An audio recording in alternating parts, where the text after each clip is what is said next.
This video is brought to you by Squarespace. Whether you're starting a blog, a store, or need marketing tools, Squarespace is the all-in-one platform to build a beautiful online presence and run your business.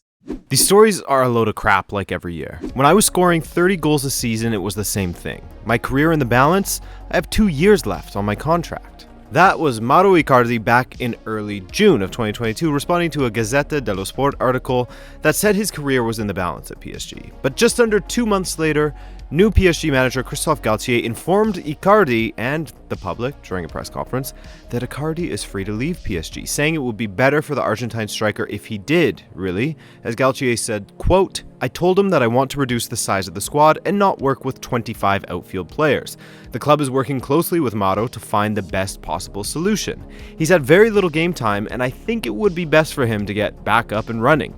He hasn't suddenly lost everything he can do, but it's true that it's been complicated for the last 2 years. Being able to change location to find a more favorable environment can help you get back on track in your career." Hey, I'm Adrian from Rabona TV. Make sure you subscribe if you're new and you like the content as you watch through this video. And I too have changed environments. It's not Turkey, like Icardi may be heading to. And it's not because Rabona TV Studios has no use for me anymore. Don't believe that crap, to quote Icardi.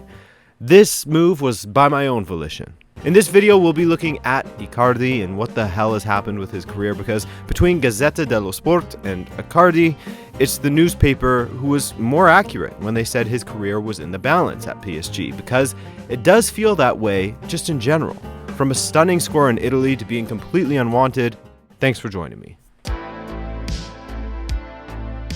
Now, of course, I already did a video about Icardi and Wanda way back about 3 years ago, back when everything was going rotten between Icardi and Inter. A nice little walk down memory lane when it comes to the Ikardashians and all of their drama. But back in 2019, he was sent on loan to PSG. In his first season, he looked pretty damn good.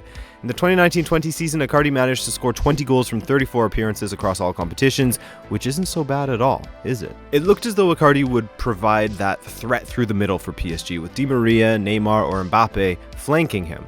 Sometimes he was employed in a 4-4-2 alongside Cavani. After all was said and done, that first season was a success, which led to PSG making his loan move permanent for 50 million euros. The 2020-21 season, however, saw him make just 28 appearances as he dealt with injury, scoring just 7 goals in 20 appearances in Ligue 1, a goal in the Trophée des Champions, and 5 goals in 4 appearances in the Coupe de France. He got a hat-trick in a 5-0 win over Angers. If he was given the benefit of the doubt from some PSG supporters that were willing to ignore what happens off of the pitch when it comes to Icardi, then he lost most of that goodwill in the following season.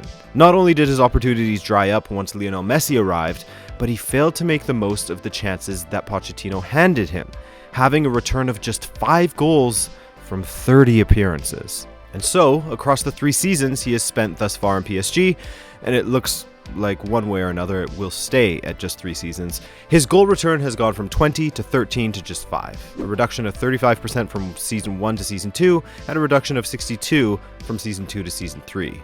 I mean, add his tallies together from seasons 2 and 3 and you still couldn't reach the 20 he scored in his first season, so the drop has been staggering. And as far as his stats go, how he ranks compared to other players in his position for the previous season, it's not looking good for Icardi. When you take a player's expected goals and subtract the amount of goals they scored from it, it gives you an okay idea of how their finishing has been. Often, plenty of elite strikers overperform their XG, or at least come close to matching their goals with their expected goals. Icardi last season, remember, all of these are done per 90, his score came out to his negative 0.11, so he underperformed, meaning he sits in the 18th percentile, which is, well, the opposite end of where you want to be. Goals per shot, 0.14, 57th percentile. Shot creating actions, 22nd percentile with 1.75 per 90. Goal creating actions, 60th percentile with 0.35 per 90. I mean, going through all of this, it's a tough sell to get a club interested in a player like Icardi, who is so reliant on service and doesn't contribute much else. He's decent at pressing in the attacking third. You'd have to go back to the 2017-2018 season to find the last time that Mauro Icardi was able to score more than 20 goals in a single campaign, back when he was tied for top scorer in Serie A. And if you have to go back that far, then prospective clubs are hard to come by for that reason alone. But you add in the drama that follows him, and that list gets smaller and smaller, especially amongst massive clubs like Benfica, which, thanks to our sponsors for this video, Squarespace, over to you, Adrian, the unpaid intern. Tell them. Yes, hello, I'm clearly a different person, and thank you for checking in on the progress over here at the site we built using Squarespace, www.benficaisabsolutelymassive.club. If you remember last time, we started up our blog, and boy, has that ever been a success. Thank you to everyone who has gone over to benficaisabsolutelymassive.club and commented on the great journalism we're doing over there on the blog we built with Squarespace. It really does mean a lot to us. Especially this comment left by Totally Not Harris Seferovic, asking when the Seferovic page is coming. You'll be happy to see that it has been published as of now.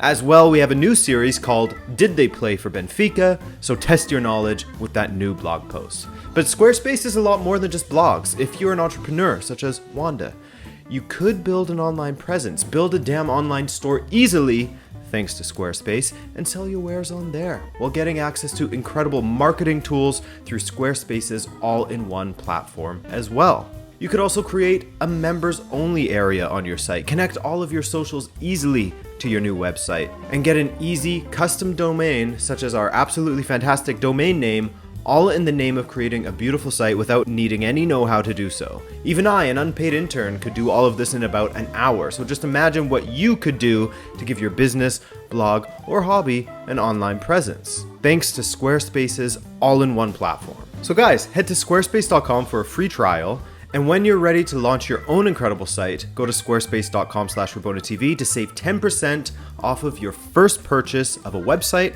or domain.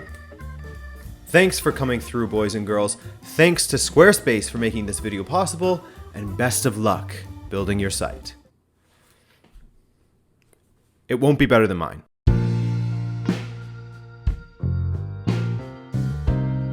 It's wild to think that at one time, Icardi was the captain of Inter. It makes you think he's older than he actually is, as Icardi is still just 29 years old, but it also flies in the face of how his reputation has evolved. At one time, he was viewed as a young fellow who seemed mature beyond his years. Then stories about his love triangle came out. Then he started to beef with the Inter Curva.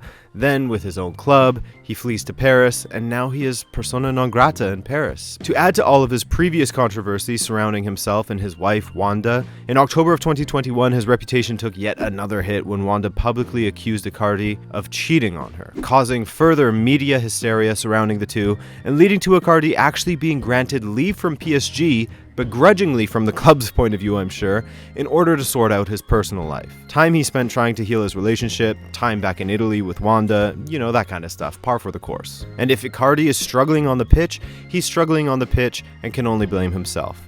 All of this is just the consequences of his own actions that date back to when Wanda was with Maxi. But one of her roles as his agent is where she has been tested this summer, as a move to a top club in Europe has proven to be very, very difficult. Unfortunately for Icardi, finding a new club won't be as easy as perhaps it would have been a few years ago. Clearly, his reputation has been burned by none other than himself, as we mentioned, and his public debacles with his wife/agent. And to say that it is even harder these days is quite the understatement, given how his attitude and the problems he causes behind the scenes already made him a tough character to deal with at Inter.